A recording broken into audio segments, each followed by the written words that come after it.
Chadema wafunguka rasmi na kutoa taarifa kumuhusu Padre Charles Kitima.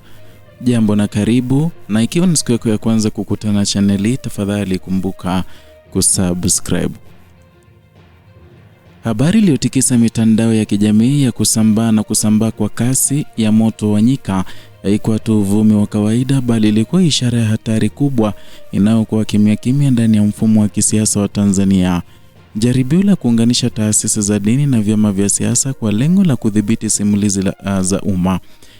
Katika muktadha huo, jina la padri wa kanisa Katoliki Daktari Charles Kitima lilikutanishwa kimakusudi na Chama cha Demokrasia na Maendeleo, hatua iliyolazimisha Chadema kutoa kanusho rasmi Januari tarehe 7 mwaka huu. Kanusho hilo halikuwa taarifa ya kawaida ya chama, bali ilikuwa kengele ya hatari juu ya namna upotoshaji unavyotumika kama zana ya kisiasa.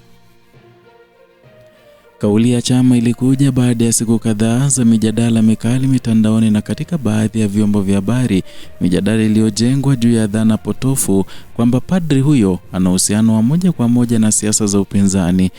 Chadema ilieleza kwa msimamo usio na sintofahamu kwamba Padri Kitima ana wanachama wala hajawahi kushiriki shughuli zozote za chama, na kwa kufanya hivyo chama kilikuwa hakijilindi tu, bali kilikuwa kinalinda mpaka mwembamba unaotenganisha dini na siasa za vyama, mpaka ambao historia ya Tanzania imeonyesha mara nyingi uko hatarini kuvukwa inapofaa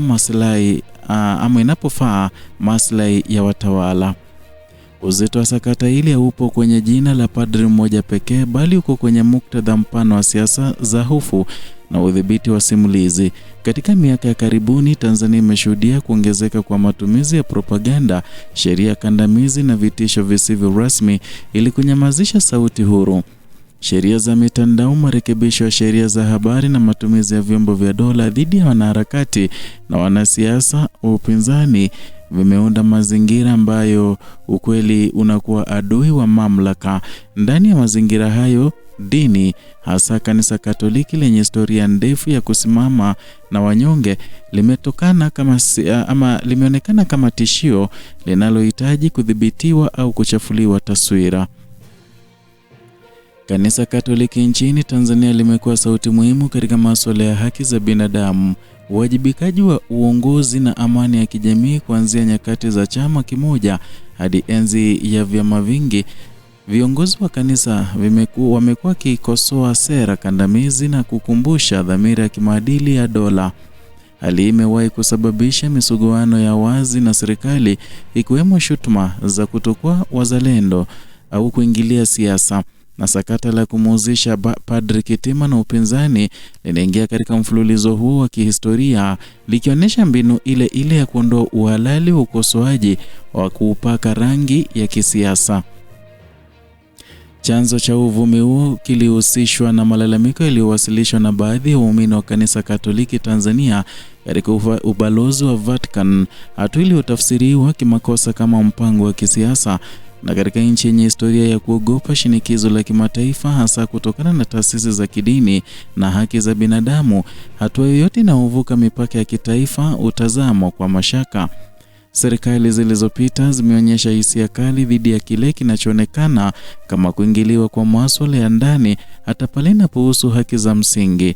Ndani ya mazingira hayo, kumtaja padri kama mwanasiasa wa upinzani kunakuwa njia rahisi ya kupunguza uzito wa hoja za kimaadili na kuzigeuza kuwa njama za kisiasa. Chadema katika taarifa yake ilionya dhidi ya kueneza taarifa zisizo na uthibitisho na kusisitiza heshima kwa uhuru wa taasisi za kidini. Kauli inapochambuliwa kwa kina, inaonyesha tatizo kubwa zaidi la mfumo wa habari nchini, udhaifu wa uwajibikaji wa vyombo vya habari pamoja na kasi mitandao ya kijamii, na vimeunda mazingira ambapo uongo unaweza kuwa ukweli kabla ya kukaguliwa. Na katika mazingira hayo, vyama vya siasa na taasisi za dini hulazimika kujilinda dhidi ya simulizi bandia badala ya kujadili masuala halisi ya wananchi kama uchumi, huduma za jamii na haki za kiraia. Kihistoria, Tanzania imejenga utambulisho wake juu ya mshikamano wa kitaifa na kutenganisha dini na siasa urithi unaotokana na sera za awali za taifa. Hata hivyo, katika miaka ya karibuni, mpaka huu umeanza kufifia. Siasa za utambulisho, matumizi ya dini katika kampeni zisizo rasmi na shutuma za kuchochea migawanyiko vimeanza kuonekana kwa nguvu zaidi. Sakata la Padri Kitima linaibua kumbukumbu za matukio mengine ambapo viongozi wa dini waliwekwa kwenye mizani ya kisiasa kwa kutoa kauli zilizogusa haki na maadili ya uongozi. Katika ukanda wa Afrika Mashariki, hali hii si ya kipekee.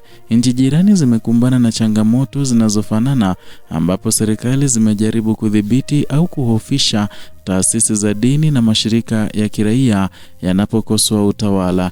Mashirika ya kikanda na ya kimataifa yamekuwa yakitoa tahadhari kuhusu mwelekeo huu, yakisisitiza umuhimu wa kulinda nafasi ya kiraia kama nguzo ya kidemokrasia.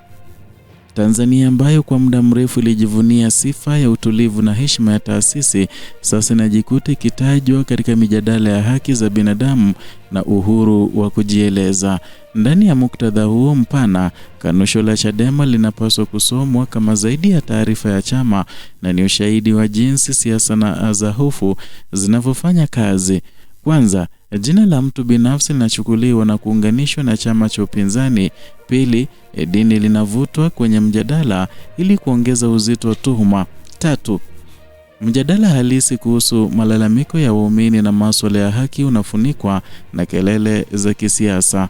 Mwishowe, wananchi wanabaki na sintofahamu huku kweli ukizama. Athari za hali hii kwa wananchi wa kawaida ni kubwa, na wakati mjadala unahamishwa kutoka kwenye sera na uwajibikaji kwenda kwenye uvumi na shutuma, matatizo ya msingi yanaachwa bila suluhisho. Vijana wanaendelea kukosa ajira, gharama za maisha zinapanda na huduma za kijamii zinabaki chini ya kiwango. Hata hivyo, nguvu ya umma inatumika kujadili nani yuko upande gani badala ya nani anawajibika kwa nini. Kwa Chadema, sakata hili linaonyesha mchanganyiko na changamoto ya kuwa upinzani katika mazingira ambayo kila sauti huru inaweza kutafsiriwa kama tishio. Kwa Kanisa Katoliki ni onyo kwamba hata mchango wa kimaadili unaweza kugeuzwa silaha ya kisiasa. Kwa taifa kwa ujumla, ni ishara ya hatari ya kuruhusu upotoshaji kuwa sehemu ya kawaida ya mjadala wa umma. Mustakabali wa Tanzania unategemea uwezo wa jamii yake kulinda ukweli, kuheshimu taasisi na kudai wajibikaji bila uoga. Ukimya mbele ya upotoshaji hauleti amani, bali huupa uongo nafasi ya kukua, na hofu ya kusema huzaa utawala usio na mipaka.